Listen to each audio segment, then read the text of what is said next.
Good morning Telangana. నేను సంగప్ప. పత్రికలో వచ్చిన ముఖ్యమైన వార్తలు చూసినట్లయితే మన ఎలక్షన్ రోజు విపక్షాలపై ఇతర పక్షాల నాయకులపై దాడి చేసినటువంటి ఎంఐఎం కార్యకర్తలను తర్వాత దాన్ని ఎన్నుకున్నటువంటి నాయకులను అరెస్ట్ చేయాలని చెప్పి నిన్న అఖిలపక్షం నాయకులు గవర్నర్ను తర్వాత ఎన్నికల కమిషన్ చైర్మన్ నాగిరెడ్డి గారిని కలిశారు. ముఖ్యంగా దీనికి టీఆర్ఎస్ అండగా ఉంది, ఈ దాడుల్లో అండగా ఉండి చేయించిందని చెప్పి వాళ్ళు కంప్లైంట్ చేశారు. అది ప్రధానంగా ఉంది. ఇక రెండవ వార్త చూసినట్లయితే ఎక్స్ అఫిషియో సభ్యులకు సంబంధించి కాంగ్రెస్ నేత దాసో శ్రవణ్ కుమార్ చేసినటువంటి పిటిషన్ని హైకోర్టు స్వీకరించింది. ఇది ఈ జీవో మారుస్తూ ఇస్తున్నటువంటి 277 జీవో చాలా అభ్యంతరంగా ఉందని చెప్పి హైకోర్టు చెప్పింది. దాని తర్వాత 207 జీవోపై అభ్యంతరం వ్యక్తం చేసింది. ముఖ్యంగా అది చాలా విస్మయం కలిగిస్తుంది. మధ్యలో మేము మధ్యంతర ఉత్తర్వు ఇస్తామని చెప్పింది, స్టే ఇస్తామని చెప్పింది. అయితే ఈరోజు గవర్నమెంట్తో మాట్లాడి మళ్ళీ చెప్తామని చెప్పి ఏజీ కోరారు. సో అది ఈరోజు చర్చకు రాబోతుంది. దాని మీద చాలా సీరియస్గా చర్చ ఉంది ఈరోజు. అది ప్రధానంగా ఉంది. రెండో వార్త. ఇక మూడో వార్త చూసినట్టయితే ఢిల్లీలో మిషన్ భగీరథకు సంబంధించినటువంటి ప్రజెంటేషన్ని ఐటీ తర్వాత పంచాయతీరాజ్ శాఖ మంత్రి కేటీఆర్ పవర్ పాయింట్ ప్రజెంటేషన్ చేశారు. కేంద్ర గ్రామీణాభివృద్ధి మంత్రిత్వ శాఖ నిర్వహించినటువంటి ఒక సదస్సులో దానికి సంబంధించినటువంటి వార్తలు ప్రధానంగా ఉంది. ఇతర రాష్ట్రాలు కూడా మిషన్ భగీరథను మెచ్చుకున్నాయి. వాళ్ళ రాష్ట్రాలు కూడా అమలు చేయడానికి వాళ్ళు ప్లాన్ చేస్తున్నాయని చెప్పి కేటీఆర్ నిన్న అన్నారు. అది కూడా ప్రధానంగా ఉంది. ఇంకో వార్త, మొత్తం యావత్ ఇప్పుడు ప్రపంచాన్ని వణికిస్తున్నటువంటి జికా వైరస్కు హైదరాబాద్లో వ్యాక్సిన్ కనుక్కున్నారు. భారత్ బయోటెక్ సంస్థ తాము కనుక్కున్నామని చెప్పి నిన్న ప్రకటించింది. అది కూడా మరో వార్త. ఈ అంశాలపై చర్చించేందుకు స్టూడియోలో టీడీపీ నుంచి సతీష్ మాదిగ గారు, తర్వాత టీఆర్ఎస్ నుంచి ఎమ్మెల్సీ పాత్ర సుధాకర్ రెడ్డి గారు, కాంగ్రెస్ నుంచి ఎమ్మెల్యే రామ్మోహన్ రెడ్డి గారు మనతో ఉన్నారు. రామ్మోహన్ రెడ్డి గారు నిన్న అఖిలపక్షం నేతలందరూ కలిసి గవర్నర్ దగ్గరికి వెళ్ళి గవర్నర్ తర్వాత ఎలక్షన్ కమిషన్కు ఫిర్యాదు చేశారు. సో ఎట్లాంటి స్పందన వచ్చింది? మరి ముఖ్యంగా మీరు ఈ జీవో సెక్షన్ 8ని అమలు చేయమని అడిగారు. సెక్షన్ 8 పైన అంతకుముందు ఒకసారి బాగా సీరియస్ చర్చ జరిగింది. అది అమలు చేయాల్సిన అవసరమే లేదన్న పరిస్థితి నుంచి ఈరోజు డైరెక్ట్గా అఖిలపక్ష నాయకులందరూ కూడా సెక్షన్ 8 అమలు చేయాలంటున్నారు. ముఖ్యంగా పరిస్థితులు ఎట్లా ఉన్నాయంటే పూర్తిగా శాంతి భద్రతలు అదుపు తప్పిపోయినాయి. ఒక లీడర్ ఆఫ్ ది అపోజిషన్ అంటే ముఖ్యమంత్రి గారు సభలో చెప్పినారు ఒక సందర్భం లోపల, పద్మా దేవేందర్ రెడ్డి గారు డిప్యూటీ స్పీకర్గా ఆ స్థానంలో ఉన్నప్పుడు, స్పీకర్ స్థానంలో ఉన్నప్పుడు సభా నాయకుడు ఎంతనో ప్రతిపక్ష నాయకుడు కూడా అంతే అన్న మాట స్పీకర్ ఉద్దేశించి చెప్పడం జరిగింది.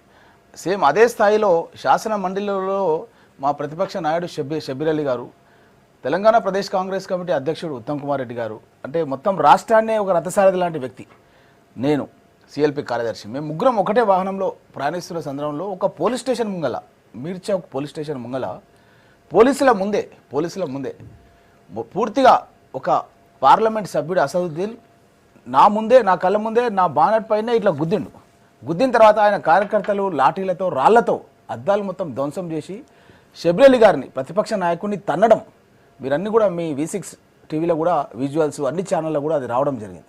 ఇంత దారుణంగా అసలు ఎప్పుడు కూడా మనం ఇంతవరకు మన రాష్ట్ర చరిత్రలో కూడా ఇంతవరకు ఎప్పుడు కూడా ఇలా శాంతి భద్రత క్షీణించడం అనేది ఎప్పుడు కూడా చూడలేదు. దానికి స్పందించి మేము నిన్న ఎన్నికల కమిషనర్ దగ్గర పోయి చాలా సీరియస్గా మేము చెప్పడం జరిగింది. పూర్తిగా అధికారులంతా కూడా తెలంగాణ రాష్ట్ర సమితికి కార్యకర్తల్లాగా పనిచేస్తున్నారు. ఈ విధంగా చేయడం మూలంగానే పోలీసులు కూడా ఈ విధంగా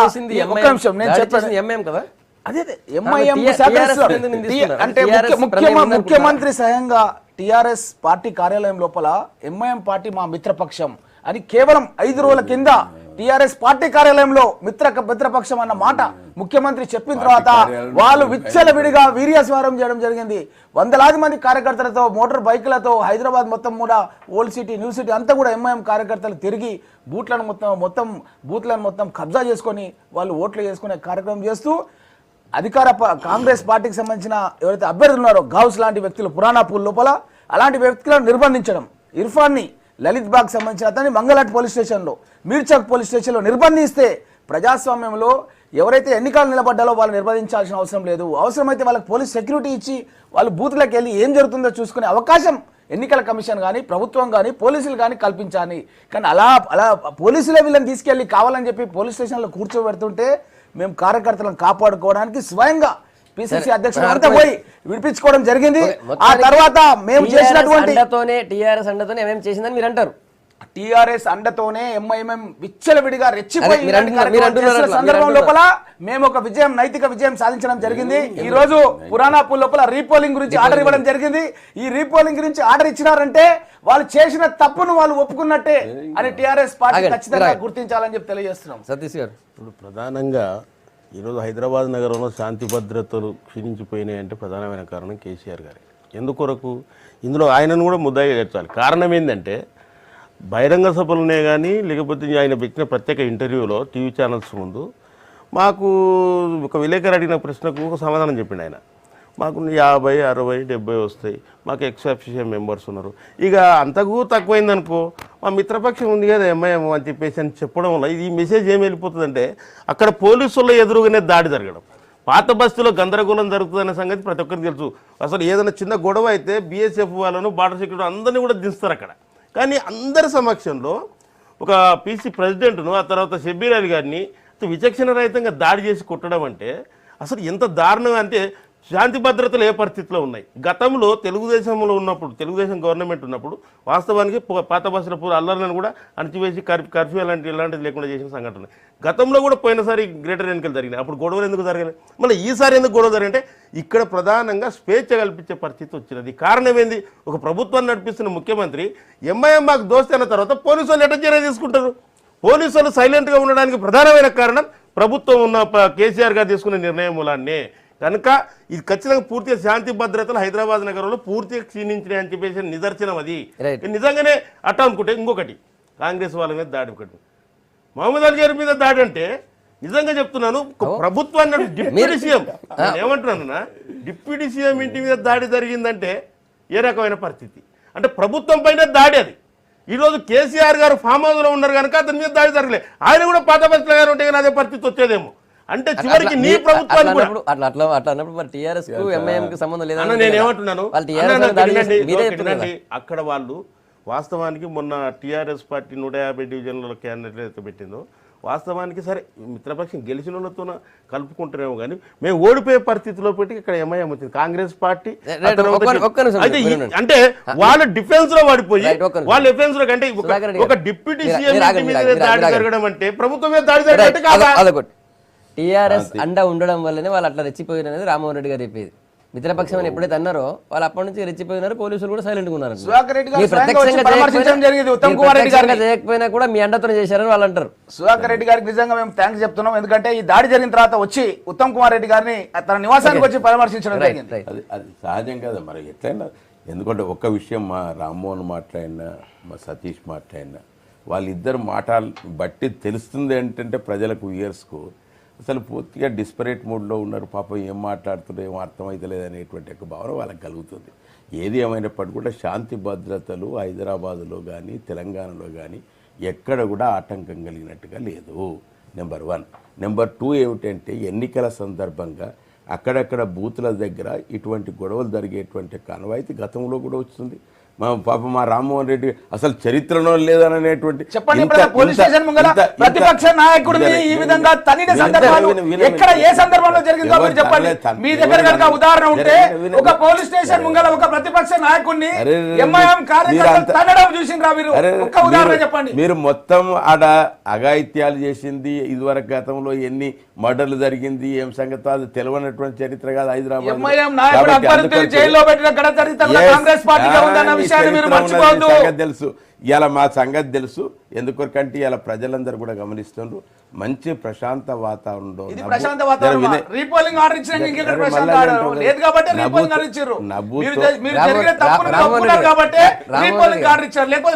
రామ్మోహన్ రెడ్డి గారు మీరు ఆగండి. మీరు చెప్పారు కదా సుధాకర్ రెడ్డి గారు మీరు అన్నారు కదా, మీరు అన్నదానికి మీ అండతోనే వాళ్ళు దాడి చేశారని మరి అని చెప్పనండి.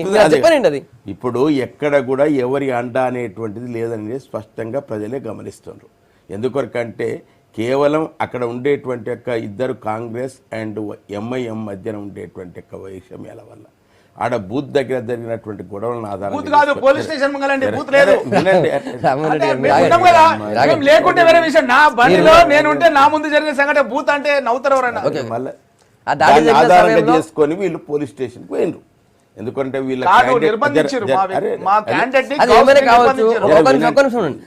వీళ్ళ క్యాండిడేట్ను నిర్బంధించడం వల్ల వీరు పోయినరు విడిపిస్తారు. విడిపిస్తున్న సందర్భంగా విడిపించి పంపించేసినాం. ఇదే విడిపిస్తున్న సందర్భంగా అది అందరికి మళ్ళీ అదేనా వర్డ్ టు వర్డ్ కామెంట్ దానికి ఆధారంగా టైం ఇస్తాను మీ మాట. దానికి ఎంఐఎం వాళ్ళు ఉద్రిక్తతకు లోనై దానికి అనుగుణంగా వారు ఆ వైపు రావడం జరిగినప్పుడు వాళ్ళిద్దరి మధ్యన ఘర్షణ జరగటం చూస్తున్నాం మనం, విజువల్సే కనబడుతున్నటువంటిది. కాబట్టి దానికి అనుగుణంగా చట్ట ప్రకారంగా ఎవరి మీద చర్య తీసుకోవాలన్నా పోలీసులు చర్య తీసుకుంటారు, వారి మీద కేసు బనాయిస్తారు. రెండవ విషయం టీఆర్ఎస్ఏ మిలాఖత్ అయిందంటే టీఆర్ఎస్ మీదనే అఘాయిత్యం జరుగుతుంది అని అంటున్నాం, మా ఉప ముఖ్యమంత్రి గారి మీద కొడుకు మీదనే దాడి జరిగింది అనేటువంటి ఒక విషయం ఇందులో ఎవరి ప్రజలందరూ కూడా గమనిస్తున్నారు. ఇలా మొత్తం ఏకపక్షంగా ఇలా మొత్తం ప్రజలందరూ కూడా ఒకటే వైపు ఉన్నారు అనేటువంటి ఒక భావన కలుగుతుంది. కాబట్టి ఇద్దరు కలిసి అన్ని పార్టీలు బీజేపీ, టీడీపీ, కాంగ్రెస్ అందరు కలిసికట్టుగా గవర్నర్ దగ్గరికి పోనియండి, ఎలక్షన్ కమిషన్ దగ్గరికి పోని, రాష్ట్రపతి దగ్గరికి పోని ఇంత ప్రశాంత వాతావరణంలో నివేదిక ఇచ్చిన తర్వాత వారు స్పష్టంగా ఎలక్షన్ కమిషన్ ఇస్తాడు, అదేవిధంగా జిహెచ్ఎంసీ కమిషనర్ ఇస్తాడు, అందరు కూడా రిపోర్ట్ ఇచ్చిన తర్వాత ఇక్కడ ఎక్కడ కూడా ప్రభుత్వం జోక్యం చేసుకున్నట్టుగా లేదు. ఎవరు కూడా ఇలా మీరు టీఆర్ఎస్ పార్టీ కానీ ఎక్కడన్నా టీఆర్ఎస్ పార్టీ కార్యకర్తలు గొడవ పడుతున్నట్టుగా ఒక్క ఉదాహరణ చూపించండి. కాబట్టి ఎక్కడ కూడా వాళ్ళు ఎంత అపాస్యాల నిజంగా సంగప్ప నాకైతే నిన్న నవ్వొచ్చింది. సెక్షన్ 8 ఇంప్లిమెంట్ చేయాలని అంటారు, కాంగ్రెస్ వాళ్ళే సెక్షన్ 8 అంటే ఏందో తెలియనటువంటి పరిస్థితిలో ఉన్నారు. కాబట్టి ఎక్కడ కూడా అటువంటి పరిస్థితి లేదు. క్రమశిక్షణతో ఉన్నటువంటి హైదరాబాద్ ఎక్కడ క్రమశిక్షణ? మీ ప్రభుత్వమే ఆత్మరక్షణ పడింది. ఇప్పుడు మీ ప్రభుత్వం పైన దాడి జరిగింది. ఆత్మరక్షణ ఏం పడలేదు.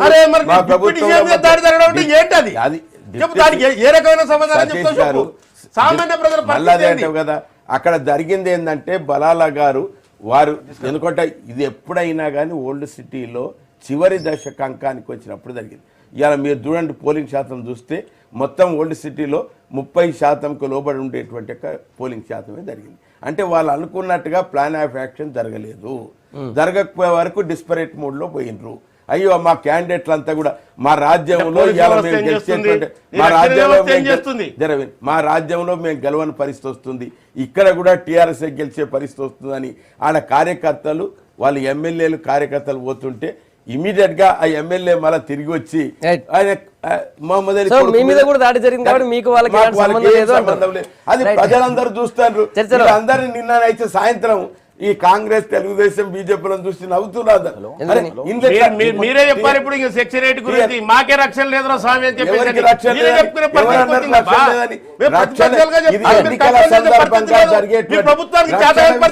రక్షణ విషయంలో ప్రజలు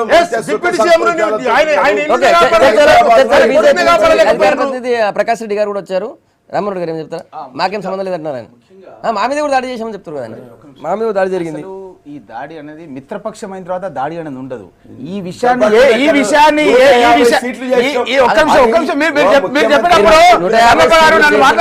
నేను మాట్లాడితే ఏ పార్టీ కూడా ఈ ప్రభుత్వాలు ఉన్నప్పటికీ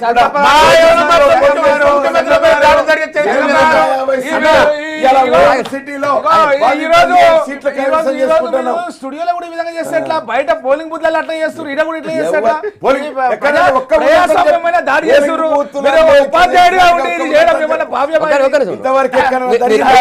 చెప్పండి ప్రకాష్ రెడ్డి గారు. ముఖ్యంగా ఒక్క విషయం అండి సంగప్ప గారు, ఇంతవరకు చరిత్రలో ఒక దేశ చరిత్రలో ఒక ప్రతిపక్ష నాయకుడిని పోలీస్ స్టేషన్ ముంగ దాడి జరగడం అనేది జరగలేదు. సెక్షన్ 8 ప్రకారం ఏంటంటే ఉమ్మడి 2 రాష్ట్రాలకు హైదరాబాద్ అనేది క్యాపిటల్, 10 years వరకు క్యాపిటల్. ఇక్కడ ఒక్కొక్క అంశంగా మనం చూస్తుంటే సీమాంధ్రులకు సంబంధించిన ఓటర్లను తొలగించడం, ప్రతిపక్షాలకు ఓట్లేస్తారన్న ఉద్దేశంతో సీమాంధ్ర విద్యార్థులకు ఫీజు రియంబర్స్మెంట్ ఇవ్వకపోవడం, సెక్షన్ 8 పెడుతుంటే వద్దని చెప్పి మొత్తం అప్పుడు తెలంగాణలో రాజకీయ పార్టీలు కోరినాయి సీమాంధ్రులకు రక్షణ లేదు అని చెప్పి చంద్రబాబు నాయుడు సెక్షన్ 8 పెట్టాలంటే ఏపీ సీఎం చంద్రబాబు నాయుడు పెట్టాలని చెప్తే అప్పుడు అన్ని రాజకీయ పక్షాలు వ్యతిరేకించినాయి. అప్పుడున్న పరిస్థితిలో మేము ఆ విధంగా అనుకున్నాం. కానీ ఇప్పుడు జరుగుతున్న విషయాలు పూర్తిగా ముఖ్యంగా ఈ యొక్క మా మీద కూడా దాడి చేశారని చెప్పండి. ఉప ముఖ్యమంత్రి విషయం లోపల ఇది ఒక డ్రామా తయారు చేసుకురాలు. ఎందుకంటే ఇంతవరకు ఈ విధంగా జరగలేదు ఎప్పుడు కూడా. అంటే ఈ రోజు బీజేపీ, టీడీపీ, కాంగ్రెస్ ఎన్నో మాకు వైరుధ్యాలు ఉన్నప్పటికీ ఈ రోజు హైదరాబాద్ లో ఉన్న పౌరులకు రక్షణ కల్పించాలన్న ఏకైక లక్ష్యంతో మేమంతా ఒక్కటై గవర్నర్ గారు మీరు శాంతి భద్రతను కాపాడండి, లేదంటే మేము ప్రధాని దగ్గరికి వెళ్తాం, రాష్ట్రపతి దగ్గరికి వెళ్తాం అన్న విషయాన్ని చెప్పడానికి. ప్రకాష్ రెడ్డి గారు, సుధాకర్ అన్న ఒక్క నిమిషం మాట్లాడియద్దు. నేను బీజేపీ కార్యకర్తనే కానీ ఒక విషయం నేను స్పష్టంగా చెప్తా. కాంగ్రెస్ వాళ్ళు నిన్ను అడిగింది సెక్షన్ 8 ఇంప్లిమెంట్ చేయమని కాదు, సెక్షన్ 8 ఇంప్లిమెంట్ చేసే పరిస్థితులు నెలకొంటున్నాయనేటువంటి విషయం చెప్పారు. అంటే సెక్షన్ 8 ఇంప్లిమెంట్ చేయండి. ఇప్పుడు సెక్షన్ 8 అంటే దాంట్లో సెక్షన్ బైఫర్కేషన్ యాక్ట్లో సెక్షన్ 8 ఏంటంటే హైదరాబాద్ లో శాంతి భద్రతలు కనుక విఘాతం కలిగితే గవర్నర్ జోక్యం చేసుకోవచ్చు, ఇది సెక్షన్ 8 చెప్తున్నది. అంటే దాని అర్థం ఏంది, శాంతి భద్రతలు విఘాతం కలిగింది కాబట్టి సెక్షన్ 8 ఇంప్లిమెంట్ చేసే పరిస్థితులు నెలకొంటున్నాయి అని చెప్పారు. అంతే. సెక్షన్ 8 ఇంప్లిమెంట్ చేయమంటే సెక్షన్ 8 ఇంప్లిమెంటేషన్ అది ఉంటది. సెక్షన్ 8 కొత్తగా ఇంప్లిమెంట్ చేసేది ఏం లేదు, జోక్యం చేసుకోవాలి. అదర్వైజ్ ఆల్సో గవర్నర్ జోక్యం చేసుకోవచ్చు లా అండ్ ఆర్డర్ ప్రాబ్లం వచ్చినప్పుడు. బట్ సెక్షన్ 8 ఇంప్లిమెంట్ చేసే పరిస్థితి వచ్చింది అనేటువంటి విషయం చెప్పారు. పరిస్థితిని బట్టి చెప్పారు. నేను చెప్పాను గవర్నర్ ఎప్పుడైనా జోక్యం చేసుకోవచ్చు. నేనేం చెప్పానంటే బైఫర్కేషన్ యాక్ట్ లో ఉన్నదాన్ని ఏం బైఫర్కేషన్ యాక్ట్ తోటి ఉండి ఇక్కడ లా అండ్ ఆర్డర్ కి సంబంధం. నా మాట ప్రకాష్ రెడ్డి గారు ముందే అన్నారు సుధాకర్ రెడ్డి గారు మాట్లాడించే అవకాశం ఇప్పించాలి. మీరు అందుకోసం నిన్న కాంగ్రెస్ పార్టీ వాళ్ళు బయటికి వచ్చిన తర్వాత కూడా ఈ విషయంలో క్లారిఫికేషన్ ఇచ్చారు, అందరు ఇచ్చారు. మా బీజేపీ ఎంత స్పష్టంగా మీరు అంత కంప్లైంట్ చేసినా కూడా మాకేం సంబంధం, ఎంఐఎం వాళ్ళు దాడి చేస్తే దానిపై పోలీసులు చర్య తీసుకుంటారు, నాకు వాళ్ళకి సంబంధం లేదంటున్నారు. తెలంగాణలో ఉష్కో అని చెప్పి నేనేమనలేదు అంటే దాని అర్థమేముంది? ఉష్కో అన్నా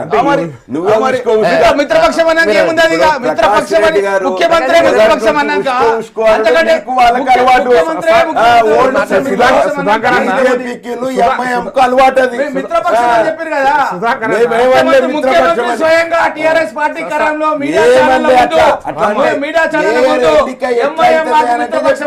ముఖ్యమంత్రి చెప్పడం జరిగింది. సార్, రాజకీయ ఎత్తుగడలో భాగంగానే కేసీఆర్ గారు ప్రెస్ కాన్ఫరెన్స్ లో ఒక ప్రశ్న, మీకు తక్కువ సీట్లు వస్తే ఏం చేస్తారంటే సహజమైన మా మిత్రపక్షం ఉంది కదా, ఎన్నికలు అయిపోయిన తర్వాత మా అసెంబ్లీ ఎన్నికలు అయిపోయినాక ఎంఐఎం వాళ్ళు మాకు మిత్రపక్షమే కదా, ప్లాన్ బి ప్రపక్షం అని అనలే.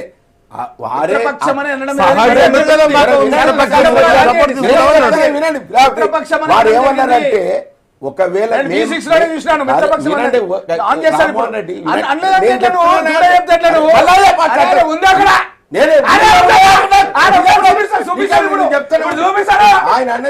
మూడో నెంబర్ 1 కేటగిరీ మాకు మెజార్టీ వస్తుంది, నెంబర్ 2 ఎక్స్ అఫీషియో ఉన్నది, నెంబర్ 3 స్వయంగా ఎంఐఎం నాయకుడే అసెంబ్లీలో ప్రకటించాడు మాకు ప్రభుత్వానికి సానుకూలం, ప్రభుత్వం బాగా చేస్తుంది, మేము సానుకూలంగా ఉంటాం అనేటువంటి అక్బరుద్దీన్ అసెంబ్లీలో ప్రకటించింది కాబట్టి వాళ్ళు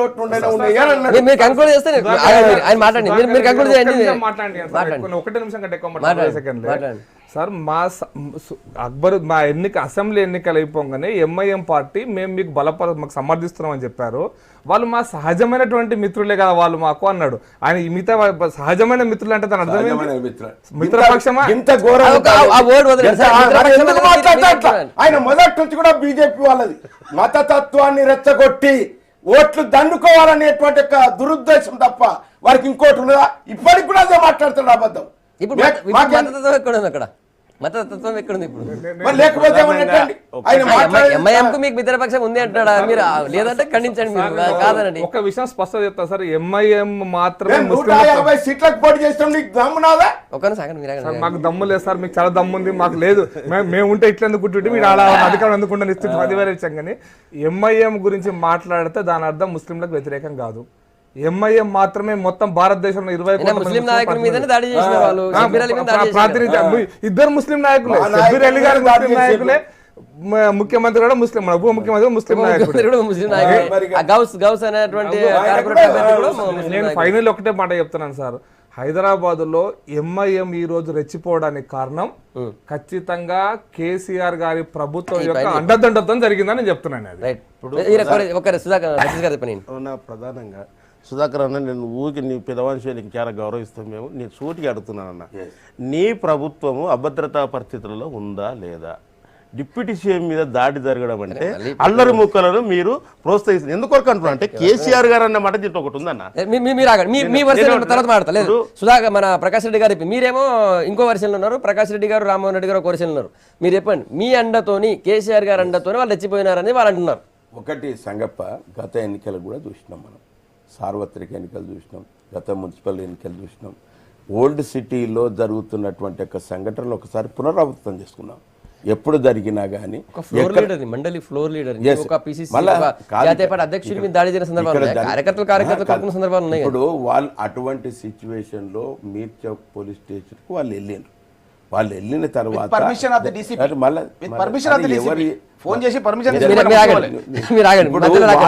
వాళ్ళ ఆరోపణ చేస్తుంది ఏంటంటే అధికార పక్ష అండతోటి అధికార పార్టీ అండతోటి చేస్తున్నారు అనేటువంటి ఆరోపణ చేస్తున్నారు. దాన్ని పూర్తిగా నిర్ద్వందంగా ఖండిస్తున్నాము. మాకు యొక్క అండలేదు. పోలీసులు ఎంతనంతగా పోలీసు వ్యవస్థనంతా కూడా ప్రక్షాళన చేసి మొత్తం కూడా పకడ్బందీగా ఎన్నికలు నిర్వహించాలని ఆదేశాలు ఇచ్చినాము. ప్రభుత్వం కానీ మా పార్టీ అధికార పార్టీ కానీ ఏం జోక్యం చేసుకోమనేటువంటి ఆదేశాలు స్పష్టంగా ఉన్నాయి. కాబట్టి వారు ఇచ్చేటువంటి వారు ఏదైతే స్టేట్మెంట్ దాన్ని పూర్తిగా నిర్ద్వందంగా ఖండిస్తున్నాం. అనేటువంటిది మేము అసహనం ఎందుకుంటామా మొత్తం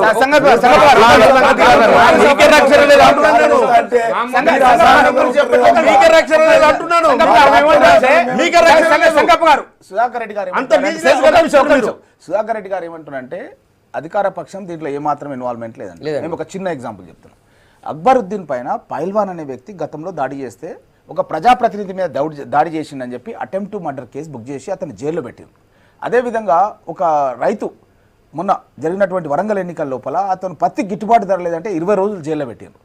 ఇప్పుడు అసదుద్దీన్ ఓవైసీ నా కళ్ళ ముందు కారును గుద్ది కట్టెలు రాళ్లతో కొట్టిపిచ్చి తన్నిపించిండు. ఈరోజు బెయిలబుల్ సెక్షన్స్ పెడతారు. రైతు పత్తికి గిట్టుబాటు ధర లేదు అంటే 20 ఏళ్ళు నిర్బంధించి జైల్లో పెట్టిండ్రు. వరంగల్ ఎన్నికల్లో ఉప ఎన్నికల లోపల 20 రోజులు పెట్టినారు. కడియం సీఆర్ అడిగిందని చెప్పి ఈ రోజు మీరు ఎందుకు attempt to murder case Asaduddin Owaisi పైన పెట్టలేదు? ఈ రోజు వరకు కూడా అరెస్ట్ చేయలేదు. ఇప్పుడు పురాణాపుల్ కు ఆల్రెడీ రీపోలింగ్ ఆర్డర్ ఇచ్చారు. ఇప్పుడు తిరుగుతా ఉన్నాడు ఆయన, సరే చేస్తున్నాడు. ఎందుకు మీరు చేయడం లేదు? సార్ నిన్న బలాల మీద అందుకోసం మిత్రపక్షం అంటే అదే చెప్తాను. బలాల మీద కూడా పెట్టిన సెక్షన్స్ అన్ని కూడా బెయిలబుల్ సెక్షన్స్ పెట్టారు. నిన్న ఆయనకు బెయిల్ వచ్చింది, బయటకు వచ్చేసినాడు. మీరు నిజంగా గనక చిత్తశుద్ధి ఉంటే మా ఉప ముఖ్యమంత్రి మీద దాడి చేస్తే నువ్వే చెప్తున్నావు ప్రకాష్ రెడ్డి. ఇప్పుడు మేమైతే సెక్షన్లు పెట్టాలి. నేను అనే పాయింట్ ఏంటంటే సార్, మీరు ఎందుకు ఈ విధంగా ఉదాసీన ఉండడానికి ఎగ్జాంపుల్ నేను చెప్పదలుచుకోలేదు. అక్బరుద్దీన్ పైన ఈ రోజు వరకు చార్జ్ షీట్ వేయకుండా దాన్ని పోస్ట్పోన్ చేస్తారు. అక్బరుద్దీన్ పైన కిరణ్ కుమార్ రెడ్డి గారు ఉన్నప్పుడు అక్బరుద్దీన్ జైల్లో పెడితే ఈ రోజు వరకు చార్జ్ షీట్ వేయకుండా దాన్ని పోస్ట్పోన్ చేస్తున్న ప్రభుత్వం టీఆర్ఎస్ ప్రభుత్వం. రైతులు ఎవరైనా గిట్టుబాటు ధర కావాలంటే 20 రోజులు జైలుకు పంపిస్తున్నారు. వీళ్ళ ఆలోచన అంతా కూడా ఈ సాకును ఆధారంగా చేసుకుని ఇక్కడ ఏదో రకమైనటువంటి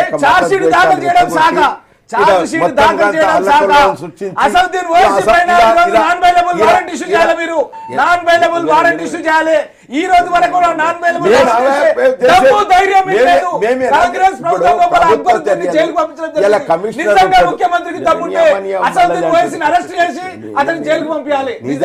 ముఖ్యమంత్రికి దమ్మున్న ముఖ్యమంత్రి గారు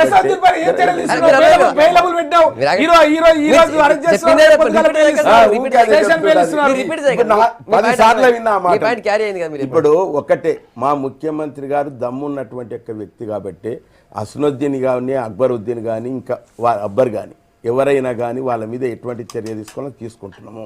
నెంబర్ 2, వాళ్ళు అన్నట్టుగా ఆరోపిస్తున్నట్టుగా ఎందుకొరకంటే ఏదో రకమైనటువంటి యొక్క విద్వేషాలు రెచ్చగొట్టి హిందూ ముస్లింల యొక్క మళ్ళా కొట్లాటలు సృష్టించి దానికి అనుగుణంగా లబ్ధి పొందాలనేటువంటి ఒక ప్రయత్నం చేస్తారు. ఇక్కడ మాత్రం ప్రజలంతా అవివేకులు గారు.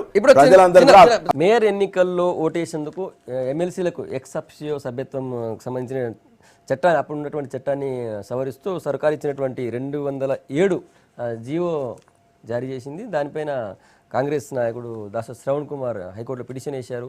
అదే వాళ్ళు ఇచ్చినటువంటి అఫిడవిట్లో ఉన్నటువంటి అడ్రస్ని తీసుకోవాలి, వేరే తీసుకోకూడదని చెప్పి చట్టం ఉంది గతంలో, దాన్ని ఫాలో కావాలని చెప్పి శ్రవణ్ కుమార్ గారు చేశారు. అయితే కొత్తగా వచ్చిన చట్టం ఏంటంటే 207 వాళ్ళు ఎప్పుడైనా సరే హైదరాబాద్ అడ్రస్లో ఉంటే వాళ్ళు ఓటు వేయచ్చు అని చెప్పి, ఆ అడ్రస్ ఎప్పుడైనా చేంజ్ చేసుకోవచ్చు అనేది. సో దీనిపైన మీ అభ్యంతరం ఏంది కాంగ్రెస్ నుంచి చెప్పండి రామ్మోహన్ రెడ్డి గారు. ముఖ్యంగా ప్రజాస్వామ్య పద్ధతిలో మేయర్ అనే వ్యక్తిని కార్పొరేటర్స్ ఎన్నుకునేటట్టుగా ఉండాలి. కానీ మరీ ఇంత విధి విధానాలను కూడా మార్చేసుకుంటూ వాళ్ళకు అనుకూలంగా ఎక్కడన్నా వాళ్ళు ఉన్నా సరే కూడా మార్చేసుకోవచ్చు అని చెప్పి జీవోల ద్వారా మార్చేసుకొని ఈరోజు ఓట్లు వేయకూడదని కూడా లేదు, వేయకూడదని లేదు. కానీ మరీ ఎక్కడున్నా సరే ఏ అడ్రస్ అయినా చేంజ్ చేసుకోవచ్చు అండి. అది మీ అభ్యంతరం, అది చెప్పండి. మరి ఆ విధంగా పూర్తిగా ప్రజాస్వామ్య మాట్లాడుకుందాం. పెద్దవారు కనీసం మాట్లాడుతుంటే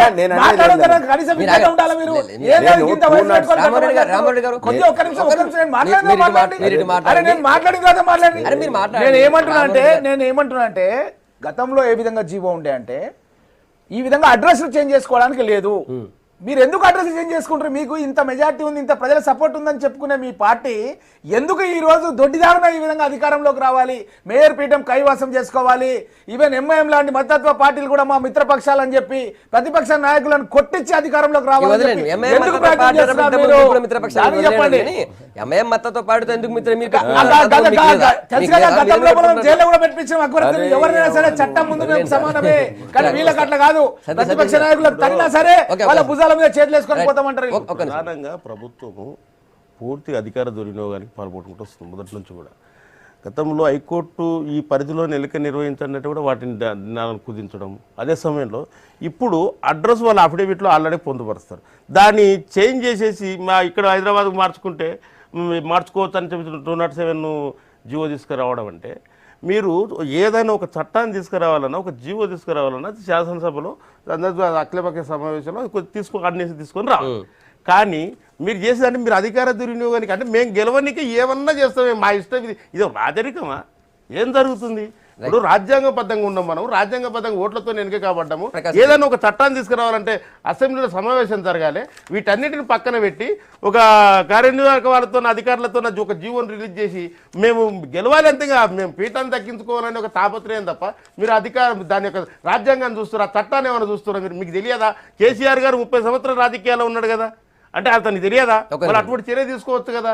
మీరు ఎట్లా సరే దొడ్డిదారిని మేము పీఠం తగ్గించుకోవాలని తాపత్రయం తప్ప వేరేది మాత్రం కాదు. ఈ 207 జియో ఇష్యూ చేసిన తర్వాత జరిగిన పరిణామం ఏంటంటే సార్, ఎమ్మెల్సీ ఎలక్షన్లు అయ్యేదాకా హైదరాబాద్ మున్సిపల్ నోటిఫికేషన్ ఇష్యూ చేయలేదు. మీకు జాగ్రత్తగా గమనించండి క్రోనలాజికల్గా ఏం జరిగింది అనేది. అయిన తర్వాత ఒక్కొక్క ఎమ్మెల్సీనే హైదరాబాద్లో ఓటింగ్ ఎన్రోల్మెంట్ అయిన తర్వాత, నాకు తెలిసి కన్నె ప్రభాకర్ కూడా లాస్ట్ పర్సన్ హైదరాబాద్ ఎన్రోల్ అయిపోయిన తర్వాత ఆయన ఓటర్ లిస్ట్ అనే పేరు వచ్చిన నెక్స్ట్ డే రోజు ఎలక్షన్స్ ఇష్యూ చేశారు. గెలిచినటువంటి ఎమ్మెల్సీలు అందరూ హైదరాబాద్ ఓటర్ లిస్ట్లో పేరు వచ్చింది, అంటే ఓటర్ లిస్ట్లో పేరు ఉండాలనేటువంటిది ఒక జీవో. హైదరాబాద్ ఓటర్ లిస్ట్లో పేరు ఉంటేనే వాళ్ళు ఎలిజిబుల్, అంటే పేరు రాయించుకోవడం కోసం కొంత అవకాశం కల్పించిన నెక్స్ట్ డేనే వీళ్ళందరినీ కూడా, అంతకుముందు ఇంకా మన కోర్టు ఇంకా కొంత దూరం పోలే, కోర్టు ఒక అఫిడవిట్ ఇచ్చిన అడ్రస్ గురించి మాట్లాడింది. అసలు వీళ్ళు కోర్టు నిన్న ఇంకొక అబ్జర్వేషన్ కూడా ఉంది.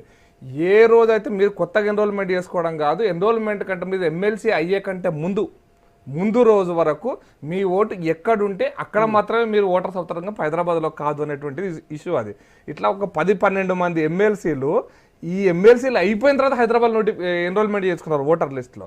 ఆ ఓటర్ లిస్ట్ ఎన్నిక కోసమే చివరి వ్యక్తి ఎమ్మెల్సీగా అంటే ఓటర్ లిస్ట్ లో ఎన్రోల్మెంట్ చేసుకున్న నెక్స్ట్ డే రోజు ఈ యొక్క నోటిఫికేషన్ వచ్చింది. ఖచ్చితంగా మీరు వీళ్ళు రాజకీయ దురుద్దేశంతో మాట్లాడుతున్నారు. మేమేమన్నామంటే చట్టంలో ఎక్స్ అఫీషియో సభ్యులు కూడా ఓటు హక్కు వినియోగించుకోవచ్చు. అసలు హూ ఈజ్ ఎక్స్ అఫీషియో సభ్యుడు అనేటువంటి జీవో ద్వారా విడుదలవుతుంది. చట్టంలో మాత్రం అంత క్లారిటీ ఉండదు. ఆ చట్టంలో ఎక్స్ అఫీషియో సభ్యులు అనేటువంటి దాని మీద 207 జీవోలో స్పష్టత ఇచ్చినాము. కాబట్టి those who are a resident of Hyderabad is a voter of Hyderabad, if he is elected as a MLA, MLC, MP, is also ex officio సభ్యుడు ఆఫ్ హైదరాబాద్ అనేటువంటి స్పష్టత ఉన్నది. కాబట్టి దానికి అనుకునేట్టు వాళ్ళు అనేది ఆబ్జెక్షన్ ఏమిటంటే, వన్స్ ఎట్ ది అఫిడవిట్లో అంటే ఎలక్షన్ ఎమ్మెల్యే కానీ, ఎంపీ కానీ, ఎమ్మెల్సీగా ఎన్నికైతున్నప్పుడు నువ్వు ఎక్కడ రెసిడెంటు అనేటువంటిది ఒకటి ధృవీకరణ పత్రం పెట్టాలన్నట్టు. ఆ పత్రం పెట్టినప్పుడు ఆ పత్రంలో ఉన్నటువంటి ఒక క్లారిటీ ఉండాలి తప్ప నువ్వు తర్వాత దాన్ని మాడిఫై చేయరాదు అనేటువంటిది వాళ్ళ అభ్యంతరం అది. ఎస్ దానికి మాకేం ఆబ్జెక్షన్ లేదు. మేమైతే ఎక్స్ అఫీషియో సభ్యులు ఎవరు అనేటువంటి దాని మీద 2007 జీవో జారీ చేసినాము. దాని మీద ఏమైనా ఆబ్జెక్షన్ ఉంటే దాని కోర్టు తీర్పుకు మేము అందరం కూడా గౌరవిస్తాం. కాబట్టి మేము అనేటువంటిది ఏమిటంటే ఇప్పుడు అందుకొరకే మొదలే మా రామ్మోహన్ రెడ్డి తోటి మనం జీవో మీద చట్టం మీద మాట్లాడదాం. కానీ రాజకీయం దీంట్లో వచ్చి అలగాములం చేస్తే ఆ జీవో తేవడంలోనే రాజకీయం ముందు అంటున్నారు వాళ్ళు. అదే వాళ్ళని ఆ జీవో లేదా? రాజకీయం లేదా? లేదు. ఎందుకొరకంటే మీరు మేర్పీఠం ఎక్కడ కోసం మీరు మీ ఇష్టం వచ్చినట్టు జీవో తీసుకొస్తారు. ఇప్పుడు కాదే హైకోర్టు ఎన్ని కుదురు కుద్దారా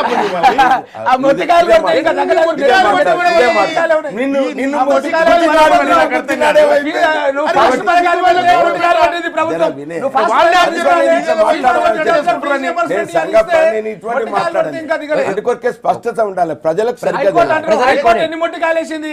ప్రజలకు కూడా పోనీయండి, వాళ్ళ వర్షం పోనీయండి, మీ వర్షం పోనీయండి. హైకోర్టే అసలు వాళ్ళు మొత్తంగా పైకి లేచిందని మాట్లాడితే ఫాస్ట్ పైకి తీసుకొచ్చినారు. ఖచ్చితంగా హైకోర్టు మీకు చట్టాలు రాజ్యాంగం ఒక ఇష్యూ మీద మాట్లాడుతున్నాం, ఎక్స్ అఫీషియో సభ్యత్వానికి సంబంధించి మాట్లాడుతున్నాం, ఎమ్మెల్యేలు ఎమ్మెల్సీలు ఓట్లు చేయొచ్చా లేదా హైదరాబాద్ అది మాట్లాడుతున్నాం. ఒక్కరి మాట్లాడియండి, అభ్యంతరం తర్వాత చెప్పండి. ఇప్పుడు నేను ఎమ్మెల్సీ అండి సంగప్ప గారు. నేను గతంలో కూడా హైదరాబాద్ నియోజకవర్గానికి ఎమ్మెల్సీ ఉన్నా, ఇప్పుడు కరీంనగర్ నియోజకవర్గానికి ఎమ్మెల్సీ ఉన్నా. ఎక్కడ చేసినప్పటికి కూడా ఐఆమ్ ఏ రెసిడెంట్ ఆఫ్ అనేటువంటిది నేను తప్పకుండా ఓటర్ లిస్ట్లో నీ పేరు ఎక్కడ ఉన్నది అనేది నేను సబ్మిట్ చేయవలసి వస్తుంది at the time of nomination. కాబట్టి నేను స్పష్టంగా I am a resident of Hyderabad అనేటువంటి స్పష్టంగా నేను చెప్పిన. కాబట్టి ఇక నాకు దాంట్లో ఉన్నది ఉన్నట్టే ఉండాలి. మన కొత్తగా ఎందుకు ఎందుకు ఉన్నది ఉన్నట్టే ఉండాల్సింది, మన కొత్తగా 207 చట్టం చెప్పు వినవేమే అది అరే నేను స్కూల్లో లేదు ఉన్నది చెప్తున్నా ఎందుకు మార్చింది అనేటువంటి దాని మీద సంగప్ప గారు అంటే ఏ అవసరం వచ్చింది, ఎక్స్ అఫీషియో సభ్యుల మీద క్లారిటీ రావాలి అనేది ఆఫీసర్స్ వివరణ కోరితే దానికి అనుగుణంగానే అధికారులు వివరణ చేయడం కోసం 207 అంతే. మరి ప్రకాష్ రెడ్డి గారు, వివరణలో అందులో స్పష్టంగా those are a voter of Hyderabad is a member of the ex officio. Hyderabad resident దీంట్లో ఒకటే క్లారిటీ సార్. ఇప్పుడు 63 సంగప్ప మేము రాజకీయ దురుద్దేశం అయితే 63 ఎక్స్ అఫీషియో మాకున్నాయి 32. మరి మాకేం వస్తుందా ఎవరికేది? కానీ ఆ 207 జీవో లేకపోతే 31 కూడా రావు మీకు. మరి రాకపోయి మొత్తం 63 పోతాయి కదా, 63 పోతాయి కదా. ఇప్పుడు ఏమైందంటే ఆగండి సతీష్ గారు, ఎగ్జిట్ పోల్స్ అన్ని వాళ్ళ మ్యాజిక్ ఫిగర్ కంటే ఎక్కువ వస్తున్నాయి కాబట్టి ఇప్పుడు అంటున్నారు. మీరు ముందు అయితే లేదు కదా, ముందైతే ఎక్స్ అఫీషియో సభ్యుల ఓట్ల మీదనే మీరు ఆధారపడి ఉన్నారు. ఈ విషయం సీఎం గారే ప్రెస్ మీట్ లో చెప్పారు కదా. జీవో ఇచ్చినాం కాబట్టి స్పష్టత ఇచ్చినాం. అదే మరి ఇప్పుడు ఎట్లుందంటే శ్రవణ్ గారు కోర్టుకి వెళ్ళిండు ఏమని, అయ్యా ఇట్లా ఈ విధంగా వివరణ అడగని జీవో జారీ చేయడం సరైనది కాదు, చట్టంలోనే పొందుపరచాలి. చట్టం స్పష్టంగా చెప్తుంది ఎక్స్ అఫీషియో అంటే is a voter of Hyderabad, is naturally is X officio సభ్యుడు అని చెప్తారు. ఆ ఓటర్ ఎప్పుడు అనేది ఇప్పుడు వాళ్ళు అనేది ఆ ఓటర్ ఎప్పుడు అనేది సంగప్ప గారు చట్టానికి జీవోకు చాలా తేడా ఉంది. సుధాకర్ రెడ్డి గారు గమనించాలి. చట్టం అనేది వేరు, జీవో అనేది వేరు. ఎన్నో జీవోలను కొట్టేయడం జరిగింది, ఎన్నో జీవోలను కొట్టేయడం జరిగింది. చట్టం కాదు ఇది, చట్టం కాదు ఇది, కేవలం ఒక 5 నిమిషాలు ఇష్యూ చేసే జీవో. ఇలాంటి జీవోలు వందల కొద్ది హైకోర్టు కొట్టేసి ఖచ్చితంగా ప్రజాస్వామ్య విలువలకు కట్టుబడి హైకోర్టు కొట్టేసిన విశ్వాసం మాకుంది.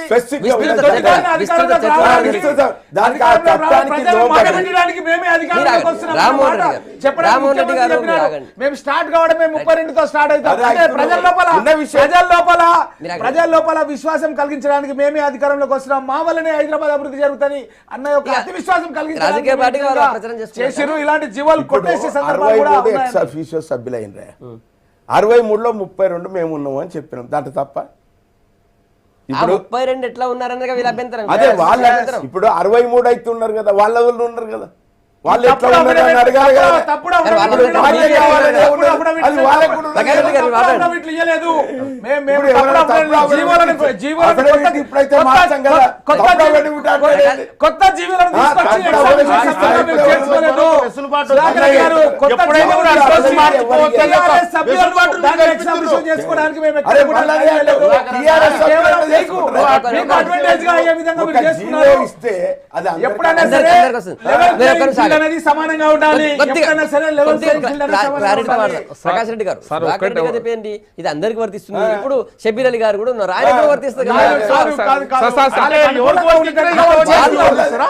వాళ్ళు ఈ యొక్క TRS జీవోలను చెప్పింది. తీసుకొచ్చి TRS ఆ చెప్పింది జీవోలో అందరికీ మార్పులు చేస్తూ వాళ్ళకి అనుకుంటట్టుగా చేసుకున్నారు. ఒకవేళ ఆయన హైదరాబాద్ ఓటర్ అయితే అయినట్టుగా వాళ్ళు చేసుకున్నారు. TRS ఆ జీవోలో అని తీసుకొస్తారు. TRS అని సుధాకర్ అన్న, నిన్న హైకోర్టు అబ్జర్వేషన్ ఏంటంటే సార్, ఎమ్మెల్సీ కాకముందు మీరు ఎక్కడ ఉంటే అక్కడ మీరు ఓటరు, దాంట్లో వేరే తేడా ఏం లేదు. మీరు ఎమ్మెల్సీ అయ్యకండి, మీరు ఎమ్మెల్సీలో అఫిడవిట్లో కానీ ఎమ్మెల్సీ కాకముందు కూడా మీరు హైదరాబాద్లో ఓటర్ అయితే మీరు హైదరాబాద్ ఎక్స్ఎఫ్ఏ మెంబర్స్ ఉండొచ్చు. ఎలక్షన్ కమిషన్ మీరు ఏదైతే అఫిడవిట్ ఇచ్చిరో దాని ప్రకారం ఉండాలి అంతే. చాలా స్పష్టంగా హైకోర్టు చెప్పింది, దాంట్లో వేరే తేడా ఏం లేదు. కాకపోతే మీరు మేమనే అబ్జెక్షన్ ఏంటంటే సార్, మీరు ఈ 207 జీవోని ఇష్యూ చేసి మీకు గెలిచినటువంటి అది దీంట్లో ఒక్కటే లాజిక్ ఉన్నది సార్. ఎనీ ఎమ్మెల్సీ వాళ్ళ టర్ములో ఒక్కసారి మాత్రమే వాళ్ళు ఏదైనా మున్సిపాలిటీలు కానీ పంచాయతీ ఎలక్షన్స్ కానీ ఒకసారి విజ్ చేసుకోవచ్చు. అయితే ఈ 40 మందిలో 15 మంది 20 మంది కొత్త వాళ్ళు ఎలక్ట్ అయినారు కాబట్టి ఈ ఎలక్ట్ అయిన వాళ్ళందరూ హైదరాబాద్లో అడిషనల్గా 10-15 కార్పొరేటర్స్ ముందే మాకు వచ్చేస్తారనే ఉద్దేశంతో చేసిందే తప్పిస్తే దీంట్లో దురుద్దేశపూర్వకం అక్కడే చెప్తున్నాను నేను. దురుద్దేశం ఎక్కడుంది అంటే మీరు రొటీన్గా ఎక్సఫిషియో ఉండింటే ఇష్యూస్ లేకపోతుండే. మీరు కొత్తగా వాళ్ళు, ఎందుకంటే మళ్ళీ నెక్స్ట్ అసెంబ్లీ ఎలక్షన్స్ తర్వాత వీళ్ళు ఉంటారో ఉండరో వాళ్ళకి తెలియదు, మాకు తెలియదు, ఎవరికి తెలియదు, ప్రజలు చెప్తారు వాళ్ళు. కాబట్టి 2019 ప్రజలు చెప్పేదానికి సార్ 2019 తర్వాత ప్రకాష్ రెడ్డి గారు ఎంత చెప్పండి. ఎక్స్పెక్ట్ చేసినా అది సరిగ్గా క్లారిటీ గుర్తులేదు. ఇస్తున్నారు. 2019 తర్వాతనే మళ్ళీ స్థానిక సంస్థల ఎన్నికలు జరుగుతాయి. వీళ్ళ అసెంబ్లీ ఎలక్షన్స్ అయిపోయింది. ఎందుకంటే మన అసెంబ్లీ ఎలక్షన్ ముందైనా మనం జిల్లా పరిషత్ కాన్స్టిట్యూట్ అయింది 2019 తర్వాతనే, 14 తర్వాతనే అయింది ప్రభుత్వం వచ్చిన తర్వాత.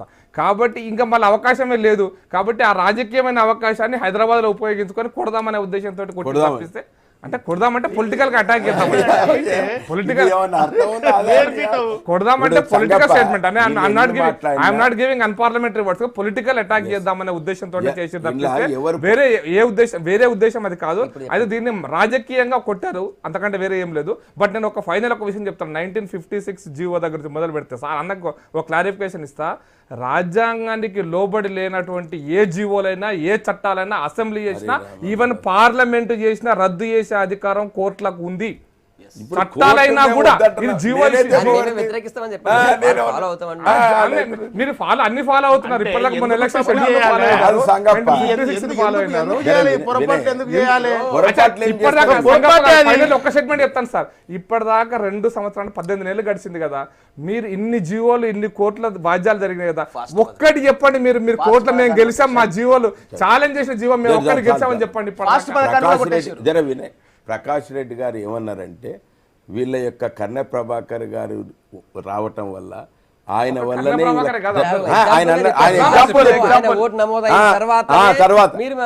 మేము చేసినాం, చట్టం చేసినాం, జీవో తీసుకొచ్చినాం. జీవో ముందుంది, ఎలక్షన్ నోటిఫికేషన్ ఇచ్చారు. నోటిఫికేషన్ ఇచ్చాకంటే ముందు రోజు వరకు ఆ విధంగా మాట్లాడుతుండు. అసలు దానికి దీనికి సంబంధమే లేదు. ఈడ వచ్చింది ఏంటంటే క్లారిఫికేషన్ అడిగాడు ఎలక్షన్ కమిషన్. అదే కదా వినండి, ఎలక్షన్ కమిషన్ గవర్నమెంట్ క్లారిఫికేషన్ అడిగాడు.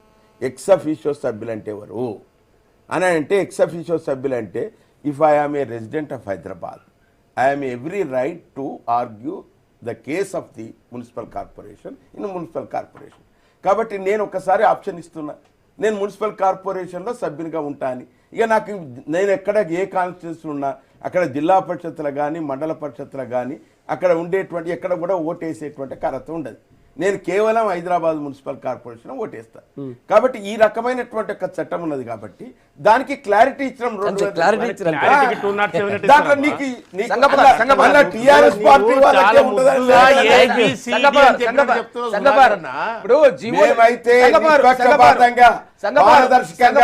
అందరికి